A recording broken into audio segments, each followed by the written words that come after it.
Putin's army suffered significant losses in the battle for Dnipropetrovsk Oblast in the Novopavlovka sector. It's possible that this is why the Kremlin is transferring some of its troops from Sumy Oblast and Pokrovsk to Dnipropetrovsk Oblast. The press service of the 110th Brigade of the Ukrainian Armed Forces reported on the results of September. It is known that the 5th Army of the Russian Federation suffered losses amounting to 1,848 occupiers, of which 734 were eliminated.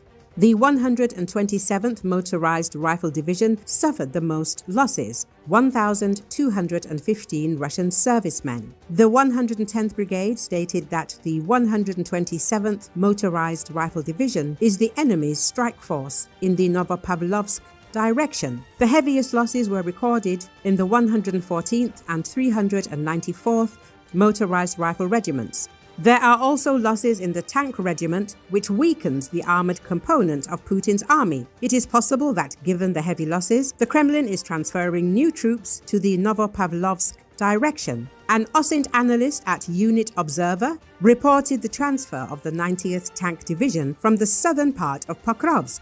The 35th, 55th, 74th, and 137th Brigades of the Russian Armed Forces were also transferred from Pokrovsk. Alexander Kovalenko, a military observer for the Information Resistance Group, summarized the military actions on the front during the week of October and concluded that the Russian offensive is producing very modest results. According to Kovalenko, in the first 7 days of the new month, the occupiers gained control of only 78 square kilometers of Ukrainian territory, significantly less than during the active phase of the summer offensive. Meanwhile, enemy personnel losses during the same week amounted to 6,890. The analyst notes that this is a relatively low figure in the context of 2025, pointing to the lack of major breakthroughs on either side. At the same time, Kovalenko draws attention to the casualty ratio. On average, there are approximately 88 enemy casualties per square kilometer of captured territory. This ratio isn't optimal from a Ukrainian perspective, but it's better than some weeks this summer. That is, the fighting remains very intense, but not always effective in terms of territorial change. The analyst emphasizes weather as a key factor. Deteriorating weather conditions in combat zones reduce the effectiveness of FPV drones and other aerial reconnaissance and engagement assets. This allows the occupying forces to advance locally with fewer losses. At the same time, tactics also change. In poor weather, attackers often prefer concentrated offensive maneuvers, which can lead to further expansion of captured territory if the enemy exploits it wisely. Kovalenko also notes the high disproportion between irreparable medical losses and recoverable ones. According to his estimates, it remains at a level of 3 to 4 to 1. In other words, for every wounded, there are 3 to 4 times as many killed. A heavy price for any army. In response to current challenges, the observer suggests adapting Ukrainian defensive tactics.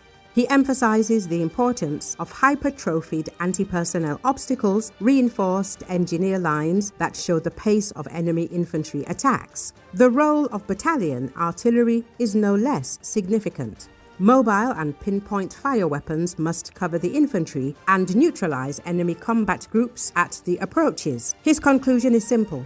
The war remains protracted, and current indicators provide no reason for radical optimism.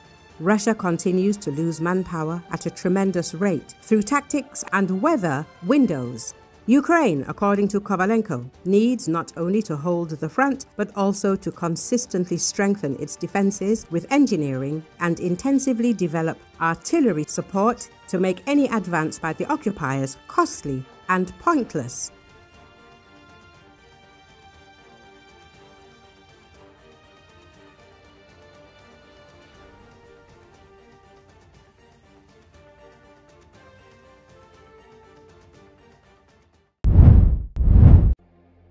Smoke was seen rising above the sky in Wadi Gaza on Thursday after Israel and Hamas agreed to the first phase of a plan by U.S. President Donald Trump to pause fighting and release at least some hostages and prisoners.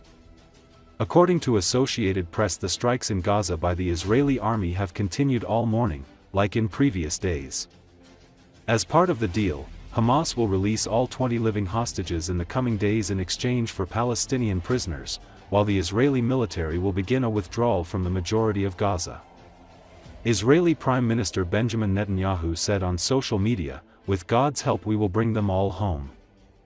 Hamas said separately that the deal would ensure the withdrawal of Israeli troops as well as allow for the entry of aid and exchange of hostages and prisoners.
احنا مبسوطين ان شاء الله حتوقف الحرب، يوقف شلال الدم، وصح كله اتدمر واحنا ما ضللناش بيوت ولا ضللنا شيء، بس الحمد لله مبسوطين انه يوقف الدم وكله حترجع الحياه يعني احسن من اول، طبيعيه شويه، وان شاء الله ربنا يعوضنا عوض خير يا رب.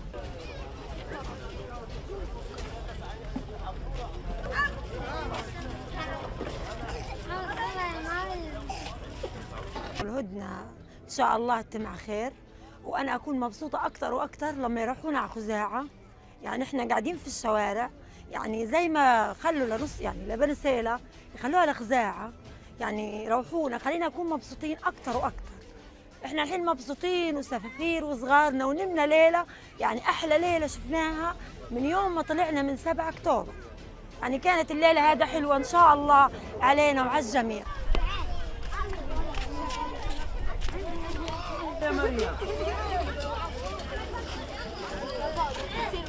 سعيد ومش سعيد، احنا فقدنا ناس كثير، فقدنا احباء، اصدقاء، اقارب، فقدنا بيوت. البيت مش مجرد حجر انهدم وبس، البيت هذا وطن. الان بالرغم من فرحتنا، لكن الان انت بتفكر في اللي جاي، وين نقطة الصفر اللي اصلا بدك تبدا منها. يعني المناطق اللي احنا بدنا نرجع لها او ناويين نرجع لها صعب تعيش فيها. لا بدك اول شيء امكانيات اكبر من امكانيات قطاع غزة.